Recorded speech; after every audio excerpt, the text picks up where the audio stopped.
and welcome to my channel Dots of Destiny. Big welcome Pisces people for the details of the horoscope for the year 2024.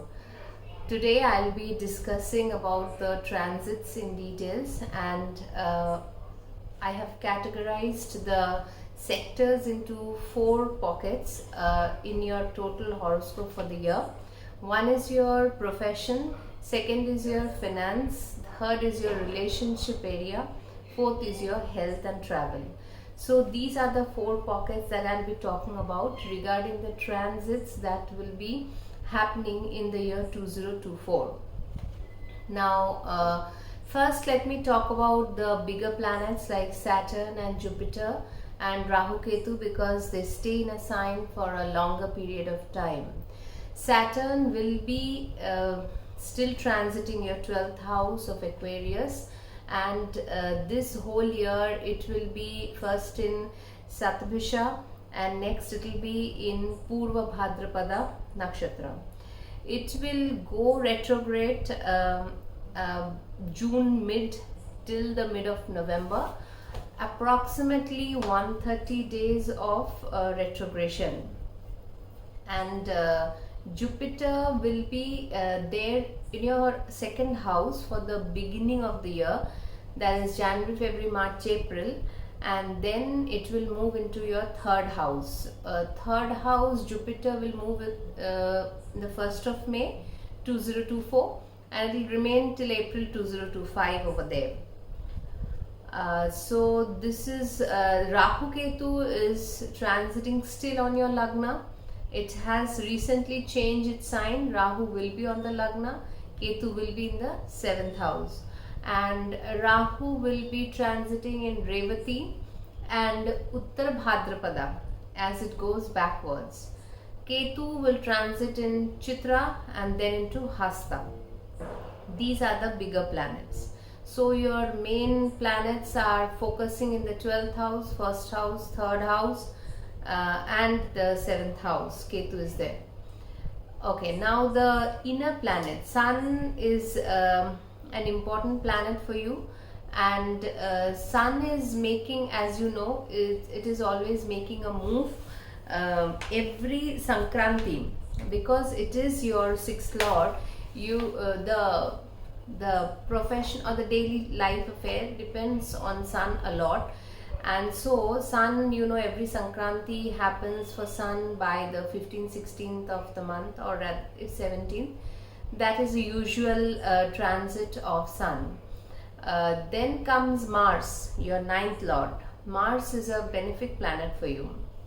And Mars is starting its journey from Sagittarius. This year, in January, Mars and Sun is starting its journey from Sagittarius. That is your 10th house. Mars will be there in the beginning of journey with Sun, and then it will move into your 11th house of Capricorn, getting exalted.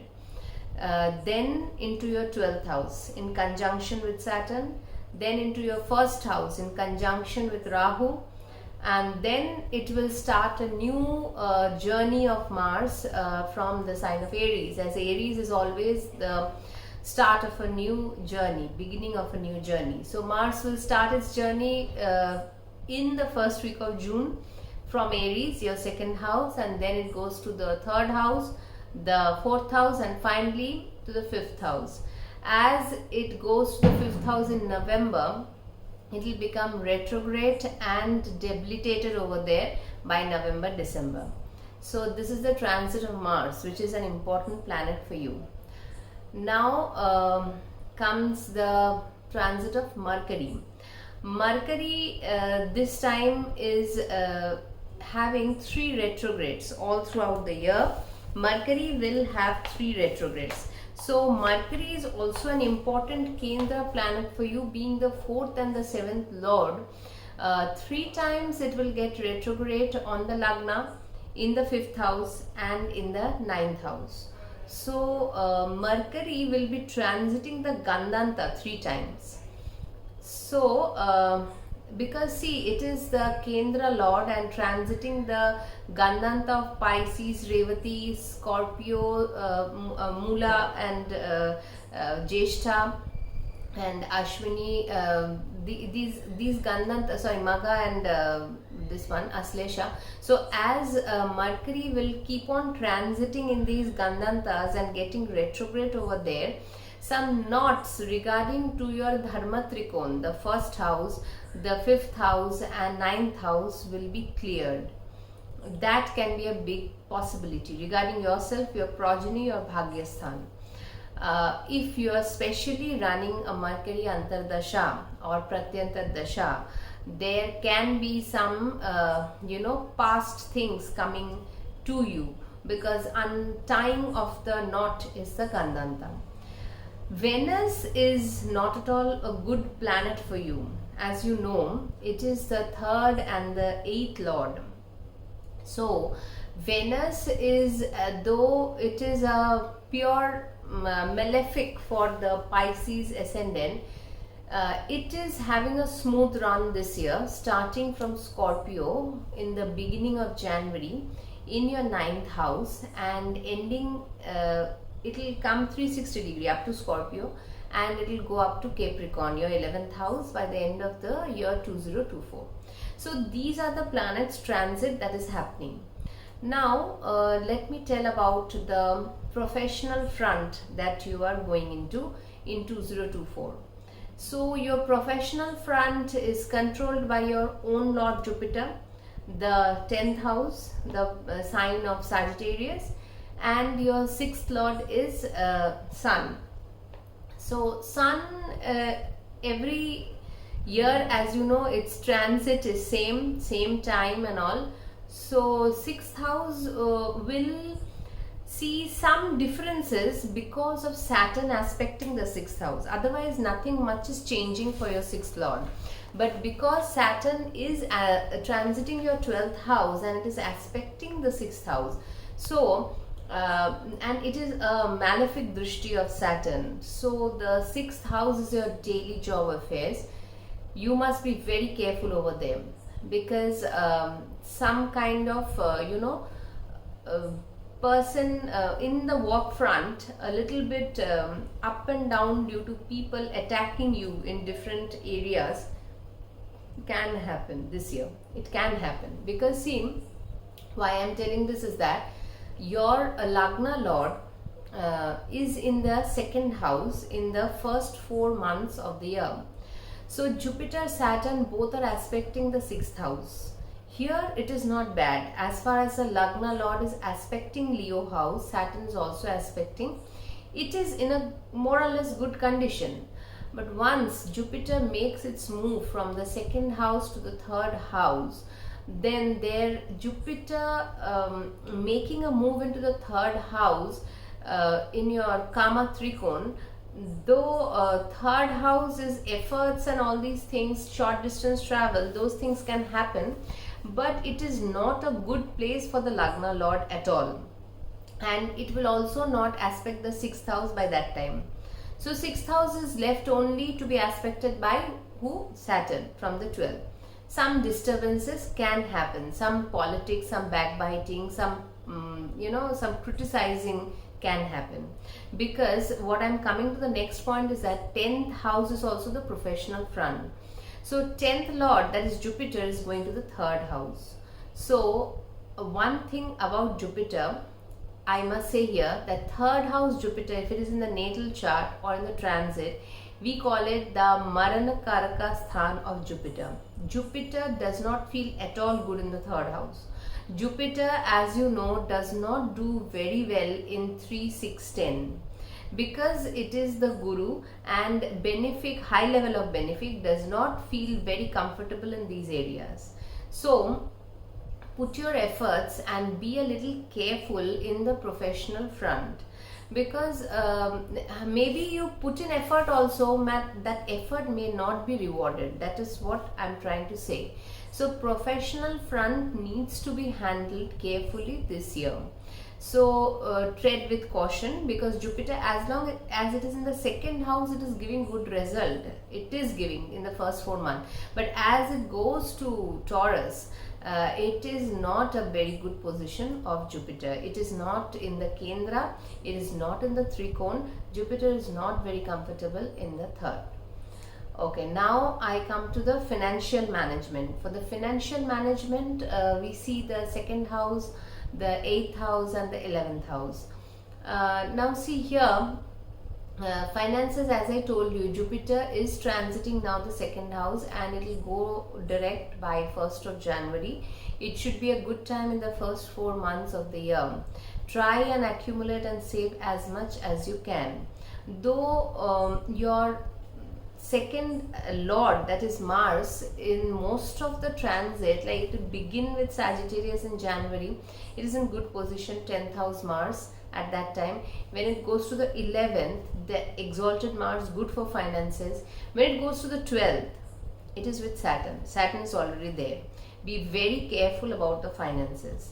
And Aquarius transit of Mars, I will make transit videos, but approximately it will be from the middle of March to the 3rd week of April.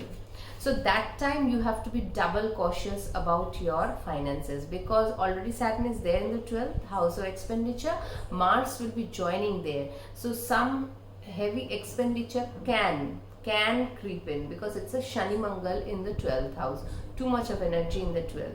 That's why I'm saying this. So be careful when the transit happens. Obviously 1 month before I'll be giving the video. At that time you should be very cautious with your expenditure.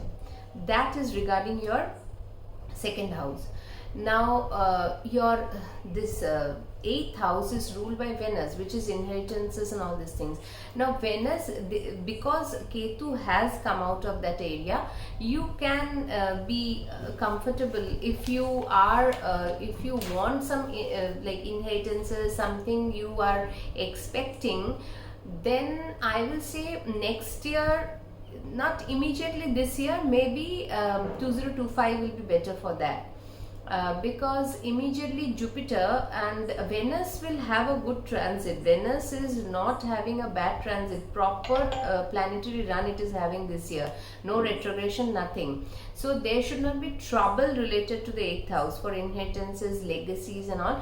But if you have to have gains from that, then your 11th house should be having some good aspect. Your 11th house, that is the Capricorn house. So when Venus and Mars moves into Capricorn, that kind of thing can happen. That will happen by the beginning of the year. So that's what I'm saying, the beginning of the year can be good for finances. The first 5 months can be good for finances, barring the fact that Mars will conjunct with Saturn in the 12th house.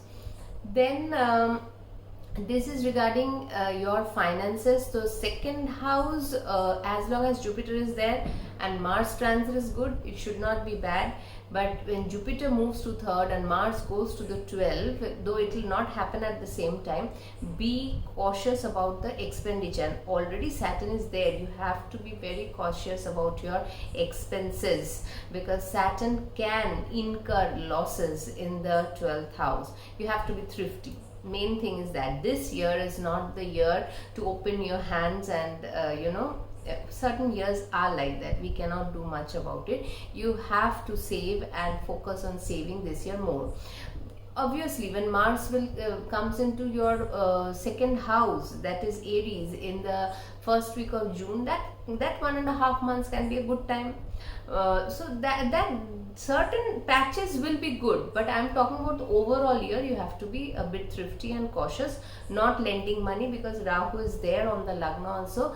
Rahu can deceive also. You can get deceived from people also. And Saturn, Rahu, both are very malefic planets in the Lagna and in the 12th. So finances, I have told you how to proceed with it. Now comes your relationship. Relationship houses are like 2nd, 4th house and the 7th house mainly the family environment and the partnership relationship, also the 5th house also. Now the second house is, as I told you, Jupiter is there, it's fine. When Jupiter is not there, be a little cautious about it, because Mars, your second house lord, will make two conjunctions this year with Saturn and with Rahu. That is very explosive kind of a conjunction. At that time you have to be very careful during family matters and savings and all this. Now your fourth house, that is the Gemini house, whenever Mercury gets retrograde, some volatility in the domestic front, in the fourth house, in the peace of the heart can be felt. Otherwise Mercury's journey is not bad this year, but it will get to retrograde 3 times, 20 days retrograde, and crossing the Gandanta back and forth. At that time, when I'll be giving the transit dates, you have to be careful regarding your domestic affairs. And the 7th house, you already know Ketu is there. So here also you have to tread with caution. Don't flare up the ego, because see, Rahu gives that kind of a thing to the personality. Rahu takes over our head, you know. At certain things we just go overboard with Rahu, because Pisces is already an emotional sign, it's a dreamy sign, and Saturn is putting pressure in the 12th house. It is restriction.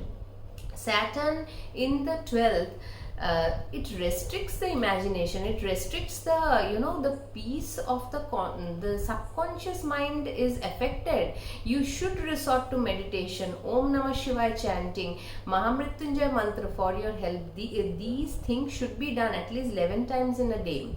Very, very important for the peace of your mind, because see, if you have a moon in Pisces, definitely it is the beginning of Saraswati, you must do it.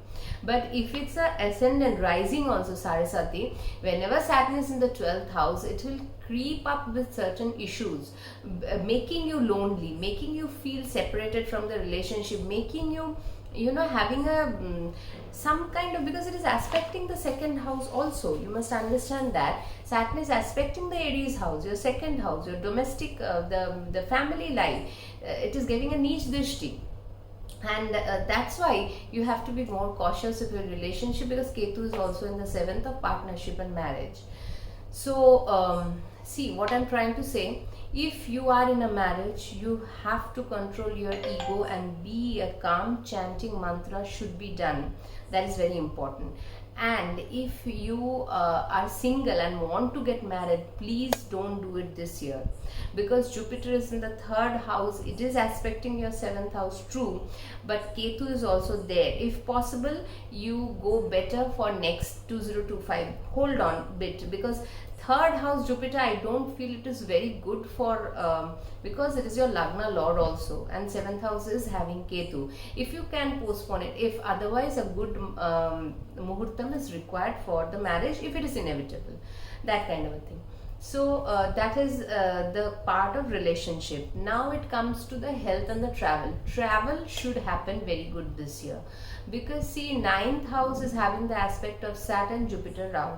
Saturn, its 10th aspect on Scorpio, Jupiter is 7th aspect, and Rahu is also aspecting, because I take your Rahu is in the Lagna, so I take the 9th aspect of Rahu and 5th, so it is aspecting your Cancer house and also your 9th house. So 9th house is getting 3 aspects from 1st of May. So travel, and Jupiter will also shift into the 3rd house. Short distance, long distance travel, going to foreign countries. These things it should happen this year if you are aspiring for that. Going for higher studies, going for long distance, if you want to enroll into an university, whatever these things you want to do related to foreign, related to travel, please do it. But only when Mercury gets retrograde, be cautious, because Mercury is also documentation. You keep on forgetting sometimes things, because Mercury brings that kind of energy in retrogression. So at those points you have to be a little careful. Otherwise it's a great time for journeys and foreign visits, foreign settlement, foreign visa. These things can really happen this year. Health, main and the most important criteria, because health is wealth. Health needs lot of attention. too much energy on the head, Rahu being on the Lagna. You can feel too much emotionally sometimes, Rahu goes into a turmoil. That is why Rahu is that kind of an energy. See, when we feel the energy of Rahu in a watery sign, that is Scorpio, Pisces and Cancer, why that Rahu is difficult to handle? Because Rahu is the co-ruler of Aquarius. One must understand this. Rahu very comfortable with airy sign, Gemini, Libra, Aquarius. Rahu it goes into so much of depth. In the watery sign, it's too much to handle the kind of energy Rahu brings. So I can imagine, I can understand that the kind of certain times you may feel total turmoil in your head, and because Saturn is also in the 12th, you have to follow a definite health regime this whole year. So very important to make you follow health regime, because always remember Saturn in the 12th is house of hospitalization also, and Saturn is in its own sign aspecting your 6th house of Rogrin Shatru. Now here I am giving these I can talk all rosy, but there is no point if I don't point out the problems that are happening this year for the Pisces ascendant, because that is my task, why I am doing a video. Everything cannot be good, and sometimes certain signs go through that kind of a thing. This year main issues will can happen whenever the Rahu Ketu is in the Lagna and 7th axis for Virgo and Pisces. So this is it is a mixed year, not a very easy year, not a flamboyant year definitely, and because Jupiter is also going into the 3rd house, your Lagna Lord. Take caution. Whatever I have said, precautions if taken, if judged, don't go into deep emotional don't take things ego, don't let flare it up. Whenever you're feeling that you're feeling lonely or dissatisfied or too much emotional disturbances, resort to the mantra of Lord Shiva. Very important. It can really give you, and also Brihaspati mantra if you can do, that is very, very good actually. So these things if you inculcate, it will give you good, and for your health you can resort to Hanuman Chalisa also. So these things, mantra chanting, I personally really do it everyday basis, and it gives a lot of strength and peace to the mind. So that's why I always talk about mantra chanting. That is what I feel gives a lot of good vibrations to our chakras and to our mental and physical emotional health. Okay, so this is the whole year Pisces. Hope I am able to put my thoughts across. I'll meet you in my next video. Till then, have a good time. Take care.